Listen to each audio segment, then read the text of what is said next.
Houston is now at the center of an international dispute between China and the U.S. The Chinese consulate in Montrose is being forced to close down by order of the Trump administration. It's a sign of the increasing tensions between our two countries, and it's centered at the consulate on Montrose near Herald Street right here in Houston. That's where we find our reporter, Charlie Edsity, who says the firefighters were actually called out there last night. Charlie? Yeah, that's right, Tom. Good morning to you. Well, there were several different agencies out here last night for this fire. One of them also HPD, who says that they had reports that it was documents that were on fire in the courtyard of this building, which was the source of some of the smoke and the flames. And this all happening as this consulate is set to close, possibly as soon as the end of the week. Now, out here this morning, there are 2 Houston fire engines parked outside, but not a lot of movement, as far as we can tell, inside the building. Now, let's take a look at some viewer video of this fire that HFD says was not large from what they could tell outside, and they say they did see some smoke when they pulled up, and say it most likely was coming again from the courtyard inside of the complex. And they couldn't share any more information because the State Department is now taking the lead on this investigation. More details on that in a second, but let's get to some tweets from Houston police. They were also out here last night. They say at about 8:25 last night, their officers responded to a call at the Chinese consulate, and smoke was seen outside the courtyard area. Officers were not granted access into the building. Now, their second tweet says HPD is not the lead agency on this situation, and their department will not be sharing any more information. Now, the reason why first responders were not let inside the building is because this consulate is under Chinese authority, and they can deny access if they want to. Take a listen to Houston Assistant Fire Chief Lozano talk about why they couldn't go in last night. When attempting to make entry, they were denied access to the facility, and as part of international agreement, we do not enter without consent unless there is a threat to health and safety. We remained on location for a significant amount of time. There was never a large threat. All right, and this fire is happening as tensions between the U.S. and China continue to quickly escalate. The U.S. has ordered this consulate to close, and this is the State Department's comment on that situation. We have a portion of it up on your screen right now. The United States will not tolerate the People's Republic of China's violations of our sovereignty and intimidation of our people. President Trump insists on fairness and reciprocity in the U.S.-China relations. Now, this morning, China vowing to retaliate for this closure of the consulate, the country condemning this action and saying that it violates international law. Charlie Edsity, ABC13 Eyewitness News. Breaking news on Houston's Southside. Police say an SUV caught fire after a man led officers on a chase that turned into a shootout. It all ended when his SUV crashed and burned at Old Spanish Trail near 288. ABC13 reporter TJ Parker is live this morning. And TJ, we know the driver was shot, and we understand he's in surgery? Yes, good morning, Samika. We also know that he is in critical condition, that according to officers out here. But the scene here has since cleared. Old Spanish Trail is now open after that chase and shootout this morning between that suspect and police. Take a listen to these radio calls from earlier this morning. Full charge. Fire shot. Chase suspect shooting at officers southeast Mike. Slow units now. We got one detained. Can we get a gypsy? The car is smoking up. Yeah, HPD tells us this all started when officers were trying to stop a reckless driver when it turned into a pursuit. Eventually, they say the suspect they were chasing and an officer got into a shootout during that chase. The suspect ultimately crashed into the median on Old Spanish Trail just before the freeway. They were shot in the chest and are in critical condition.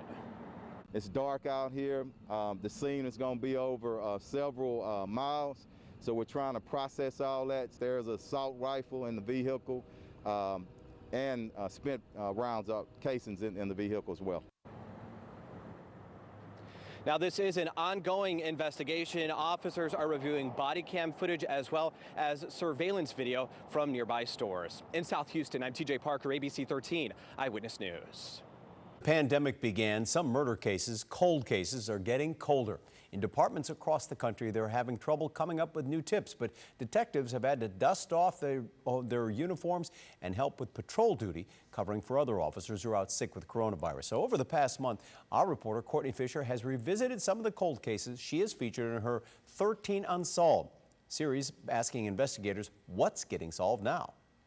15 years ago, James Andrews was killed on his front lawn. 1 year ago, his family finally talked about what happened. It seemed like time just stood still. His ex-wife Sarah showed strength and courage, remembering that day. He had been shot twice. No one saw anything. Sarah hoped our story would bring in tips to solve his murder, but his case is still cold, sitting on a shelf next to dozens of others, the missing and murdered, waiting for justice. COVID-19 has made that even harder. No traveling to interview witnesses, masks on to interview suspects, which can make it difficult to get a good read on a person. And if detectives need to talk to someone who's incarcerated, they can't until COVID-19 cases go down. That's why we're not going to the jails right now. There's a couple of people we want to interview in the jails with Harris County, but naturally, what are the primary places they're finding issues with it? The jails. It was our first truck, yeah. Sarah Andrews and her daughter still have hope James's killer will be caught. A little disheartening that we're still where I was then, you know, but at least it's out there. COVID-19 may be another setback, another obstacle for cold case detectives, but McGregor keeps working as long as these cases stay unsolved.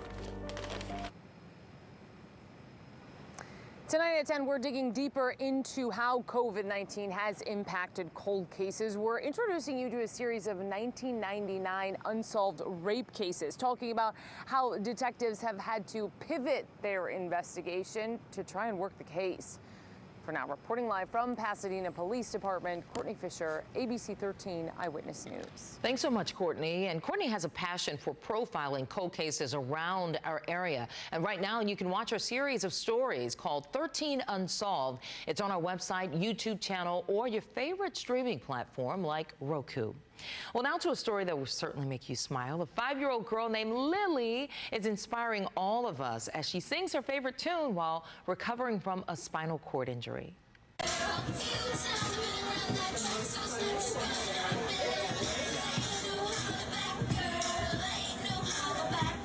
Go, Lily! Go, Lily! She sings along with Gwen Stefani's Holla Back Girl during her therapy session at Shriners Hospital for Children right here in Houston. Oh, we are rooting you on, Lily. Got it.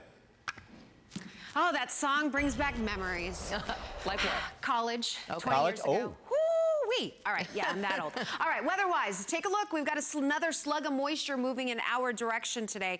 The showers and storms will come a little bit better coverage, more widespread as we get into the afternoon, and there will be isolated street flooding issues out there from Houston eastward. Notice how the showers start to blossom into some heavier downpours by this afternoon. Some of that rain makes its way north of I-10, and then things start to dry out as we get into Wednesday evening. You put it all together, we're talking 1 to 2 inches of rain for most areas, and then looking at a little bit higher in some of those heavier thunderstorms. So look for street flooding issues there. Here's a look at that hour-by-hour forecast, dropping those rain chances back down to 20% at 6 o'clock. Meanwhile, we continue to monitor the eastern Gulf of Mexico. This is where that disturbance is now, and it will continue to track toward the west-northwest. National Hurricane Center has designated an Invest 91L. It is expected to get investigated later on today by the hurricane hunters. Right now, our computer models are showing some sort of center of circulation wanting to form later on this week, and then potentially